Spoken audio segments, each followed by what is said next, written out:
Okay, what we have here is quite interesting, and I was a little taken aback by what I got. I wanted to do a review of irons that are available to everybody today, and these pop up on eBay. I've not seen them in any shops, internet or otherwise, yet. They are just on eBay, and as a result, getting information on them has proved very difficult, even to the point of their correct name and who makes them.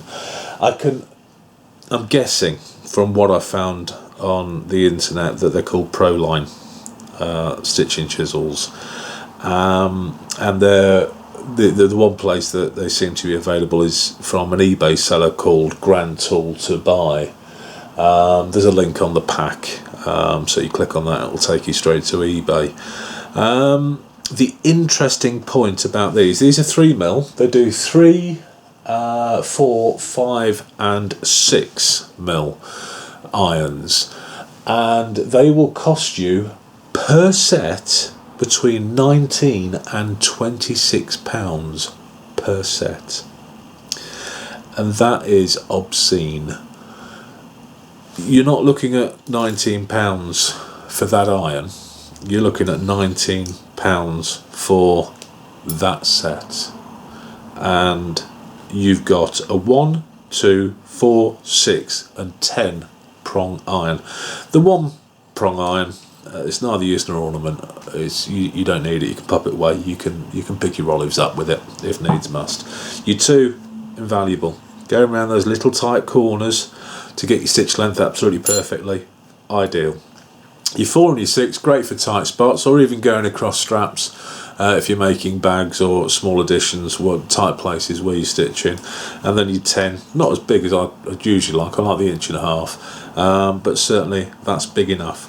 Now your 3mm will give you an SPI of 8 stitches per inch, which is very similar to what the Tandy was giving. The interesting point on these is it is equally as thin as the Tandy, but the teeth are a lot shorter, so the hole is a lot smaller, and this may influence the angle of the stitch that we end up with. The tool thickness is actually thinner than the Tandy. It's just under 1mm thick, which means that that's very thin, and potentially strength is a factor. The tool width is 1.52, however, which is half the thickness of the Tandy one, and that could have quite an impact on what you end up with.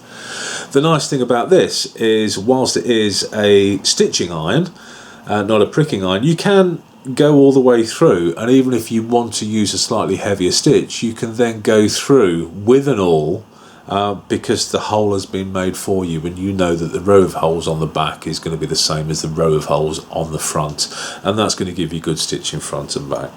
So what we shall do then is we'll have a quick look at how this looks when we've made our holes.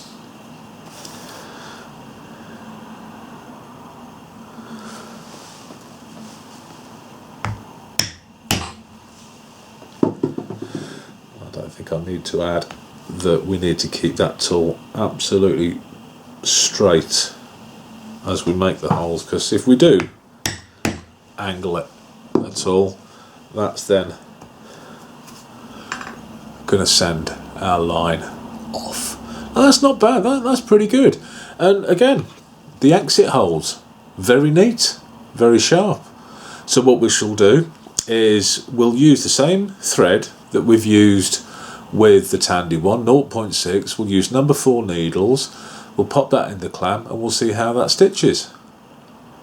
Okay, so we're in the clamp, number 4 John James needles, 0.6mm bonded polyester tiger thread, and we're using the Proline. I don't know if I've got the name right, I really don't. It's what I found on the internet. But it's got quite a significant logo. I've tried doing a search for the logo. It's come out a little bit, so you can focus. I can't focus. There we go.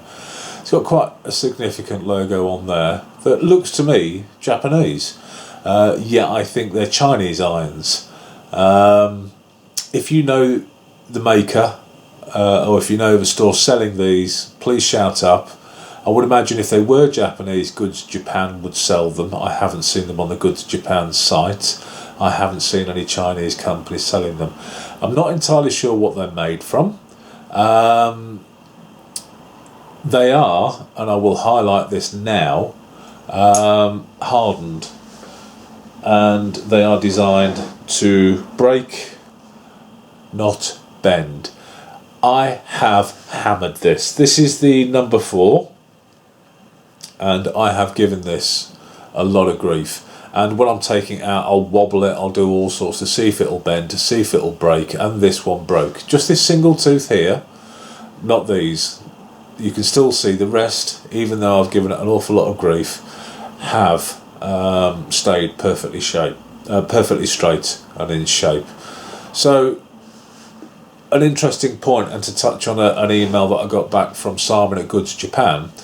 Certainly the Seiwa tool that they make, they harden them with the intention of the teeth breaking and not bending, because a bent tooth can knacker a whole item. If you break a tooth, you've got an element of recovery. Yes, you've knackered that tooth, but you will know.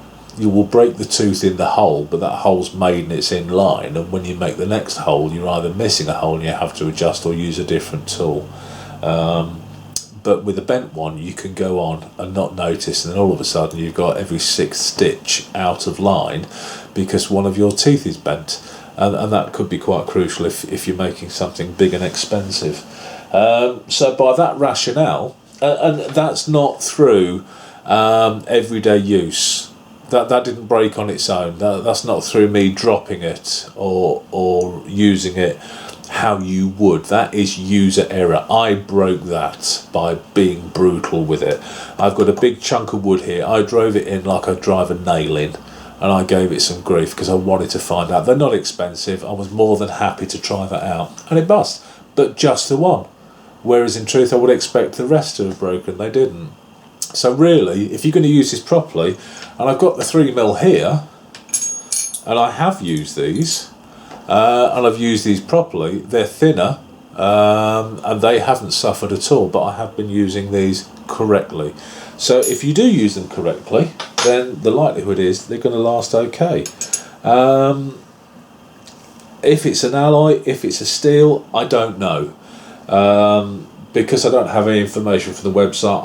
Like I said, I'm no expert on steel, so I don't want to even say. There could be stainless, there could be hardened stainless. I don't think they're drop forged. They're certainly very neat and shiny and smooth, so potentially there could be case hardened stainless, possibly, but they are hardened. They're sharp, they work, and for the price of them, even if they're not the best tool in the world, you've got to ask yourself the question, well, it's still worth a look, because even if you just buy one of them off the website and experiment, it's a very, very small investment.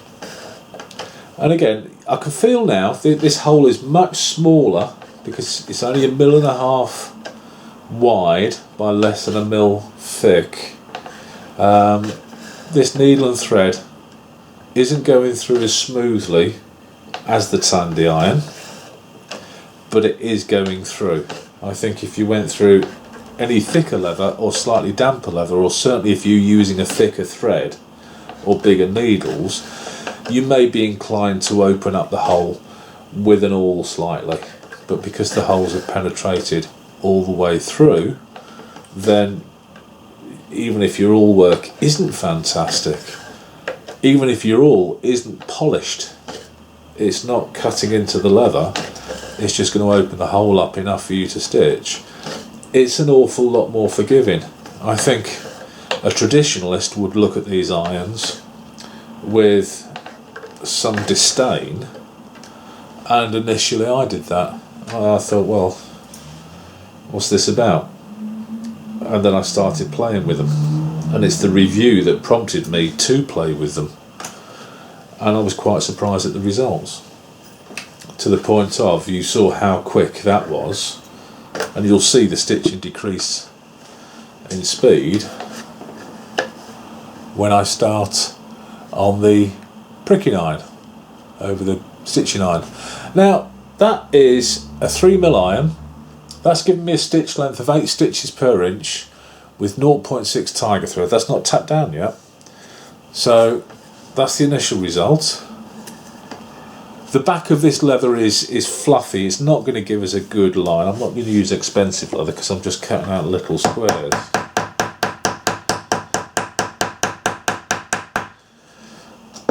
It's never going to look fantastic on the back, but when tapped down a bit, I appreciate the fluff in between is not giving you the best impression. But look at that.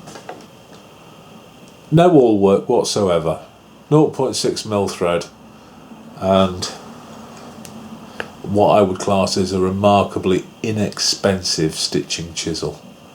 That's pretty damn good. That's quite impressive for the price. If you can spend 20 was, what have I said? I've said £19 to £26 per set, and really you'd be hard pushed to get a single iron for that price from some companies.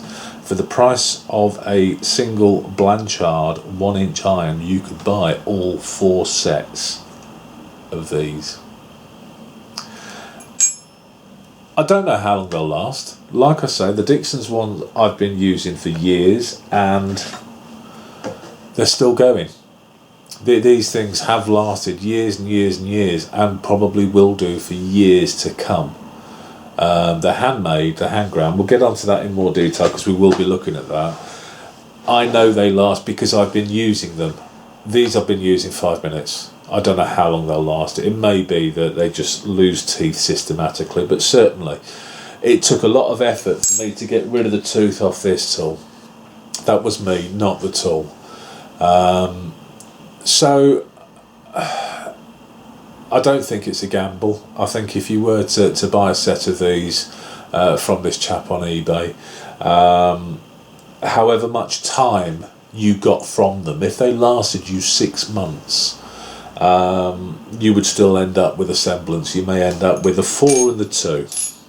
You know, you may end up with just these, the other ones break, I don't know. But certainly, when it gives you a stitch like that, if you take care, then they're going to last. It's like any tool, even a non-professional, non-fantastic tool. If you do take some care of it, it will last a reasonable length of time. It will last enough time. And I think, to be fair, if you look at the website, that's £6. Really, even if you just wanted to test it, then it's not much of a gamble. It really isn't. I'll leave you to your thoughts. This is my idea. I think they're worth having in the workshop. I think for the cost of them, they are a reasonable tool to buy.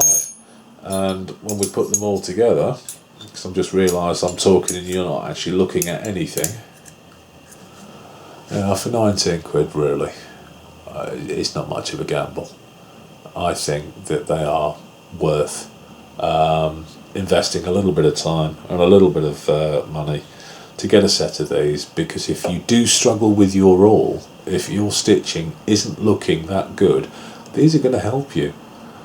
And these aren't the best, there are better, but these are certainly an affordable option. And if you are sitting there in your armchair thinking, well, I don't know whether to go for them or not, you can just get one of them and you can try it without having spent an awful lot of dough, and then you can make your own mind up. And that's the most important thing. Don't just take my word for it, you make your own mind up. Okay, moving on.